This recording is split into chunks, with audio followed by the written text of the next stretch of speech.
So we talk about purpose, and now we're going into what else motivates people. Pursuit.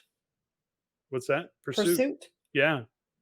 So this is an interesting one. So, by definition, when we look at pursuit peoples are competitive by nature. They seem to be very competitive. It's funny over the years how many people we've met. They're going, "Well, I'm not competitive." Oh, yes, We're you like, are. yeah, you are. They don't see it in themselves, and that's always an interesting one. So if you don't think you are competitive, it's sometimes good to ask a close friend, "Do you think I'm competitive?" And you'll find out the answer to that question. So pursuit people are generally competitive. They want to be the best by outworking and outlasting the competition. Now, I have a little bit of this in me, that pursuit. I always say it, my shoulders are wider, my skin is thicker. I'm going to push through. That's a little bit of the pursuit in me, but it's not competitive as in I want to win. That's the biggest thing for me. Now, they're going to go to the field on their own or track on extra reps to their workout. So again, I'm competitive with myself. My trainer says do 10 to 12. I'm always going to do 12. I'm rarely going to do 8 or 10.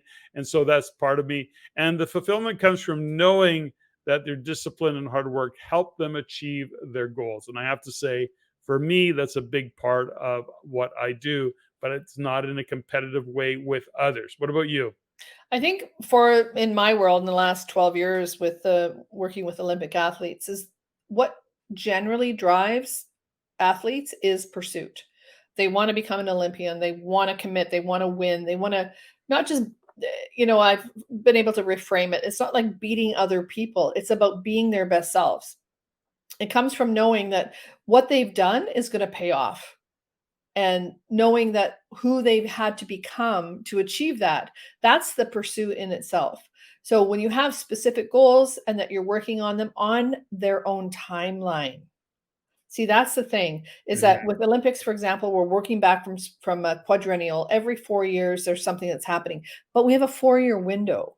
So we get to design and decide what you're doing, and you can be trusted.